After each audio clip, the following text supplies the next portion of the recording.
मायानगरी नाम के एक गांव में भोला नाम का एक किसान रहता था।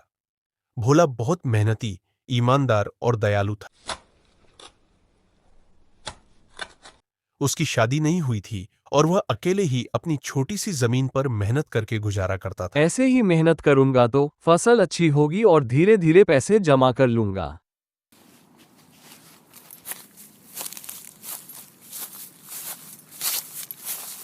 उसका एक बड़ा भाई था, भंवर, जो बेहद चालाक और स्वार्थी था। भंवर की शादी हो चुकी थी और उसने शादी के कुछ समय बाद ही भोला को अपने ही घर से निकाल दिया था।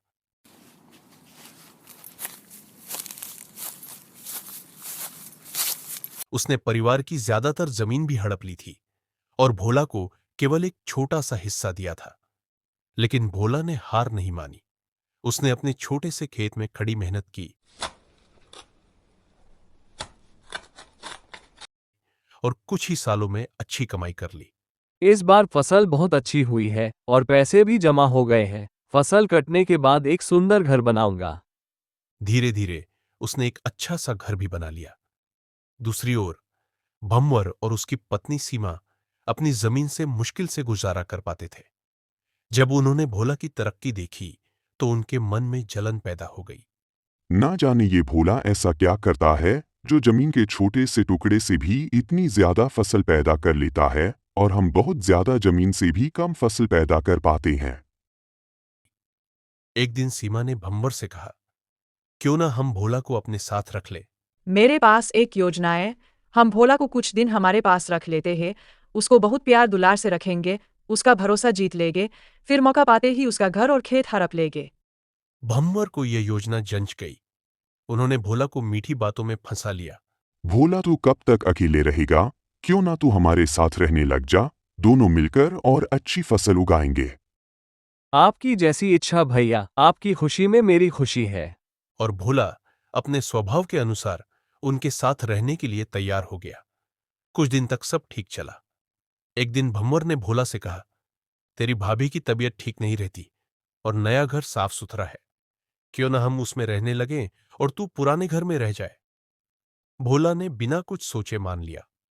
आपकी जैसी इच्छा भैया, आपकी खुशी में मेरी खुशी है। भोला ने बिना कुछ सोचे मान लिया। एक रात भंवर और उसकी पत्नी भोला को नींद की दवा मिलाकर खाना दे देते हैं और कहकर जाते हैं, हम शहर जा रहे हैं, अनाज और जेवर की रखवाली करना। भोला हम शहर जा रहे हैं, तेरी भाभी ने खाना बना दिया है, ये खा लेना, रात को अनाज का ध्यान रखना, कहीं चोरी ना हो जाए। भोला मेरे जेवर भी रख देना अलमारी में अच्छे से ध्यान रखूंगा भैया। भाभी आप चिंता मत करना और अपना ध्यान रखना। रात में जब भोला गहरी नींद में होता है, दोनों चुपके से आकर जेवर और अनाज चुरा लेते हैं। अरे ध्यान से, ज्यादा आवाज मत करो, कहीं भोला जग ना जाए। और अगले गांव में अपने एक मित्र को दे आते हैं। सुबह होते ही वे गांव आकर चिल्लाने लगते हैं कि भोला ने अनाज और जेवर चुरा लिए हैं। गांव में बदनामी फैलती है और भोला को उसके ही घर और खेत से निकाल दिया जाता है। भैया मुझे मेरे घर से मत निकालो, मैंने चोरी नहीं की है। भोला दर दर भटकता है मगर कोई उसकी मदद नहीं करता। इस गांव में तो शायद ही कोई मेरी मदद करे। पड़ोस के गांव के व्यापारी से कुछ मदद लेता हूँ। एक दिन वह पड़ोस के गांव के एक व्यापारी से कुछ अनाज उधार मांगने जाता है।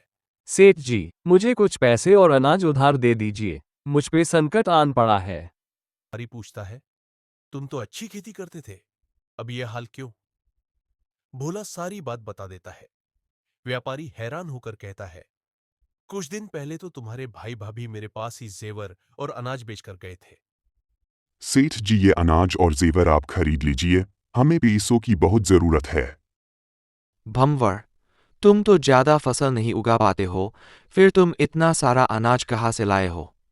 सेठ जी आप पंचों के सामने ये सब बता सकते हैं ताकि दूध का दूध और पानी का पानी हो जाए। अरे भोला, तुम चिंता मत करो। भोला सब समझ जाता है और अपने गांव लौटकर पंचायत से न्याय की गुहार लगाता है। पंचायत से निवेदन है कि मुझे न्याय दिया जाए, मुझ पर जो इल्जाम है उनकी जांच पड़ताल की जाए। इस बारे में पड़ोस के गांव के व्यापारी सेठ धनीराम भी कुछ जानते हैं, आप उनसे पूछ सकते हैं। सेठ धनीराम, तुम क्या जानते हो चोरी के बारे में? पंचों की सभा में व्यापारी को बुलाया जाता है। वह सारी सच्चाई बयान कर देता है। प्रधान जी, कुछ दिन पहले ही भंवर और उसकी पत्नी मुझे बहुत सारा अनाज और जेवर बेच कर गए थे, जो कि मैं साथ में लेकर आया हूँ। भंवर से जब पूछा जाता है तो वह शर्मिंदा होकर कहता है, मैं पैसे के लालच में अंधा हो गया था। मैं पंचायत और गांव के आगे बहुत शर्मिंदा हूँ। मैं पैसों के लालच में बहुत अंधा हो चुका था। मेरी आंखों पर पैसों की पट्टी बंध चुकी थी। पैसों के लालच में मैंने अपने भाई के साथ धोखा किया है। मुझे माफ कर दो। पंचायत फैसला सुनाती है, भोला को उसका घर और खेत वापस दिए जाए। गवाह और सबूत को देखने और सुनने के बाद पंचायत ये फैसला करती है कि भोला को उसकी जमीन और घर वापस दिया जाए तथा भंवर और उसकी पत्नी को 2 साल के लिए गांव से निकाल दिया जाए।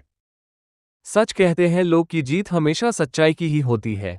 और भंवर को अपने भाई से बेईमानी करने के जुर्म में 2 साल के लिए गांव से निकाल दिया जाता है।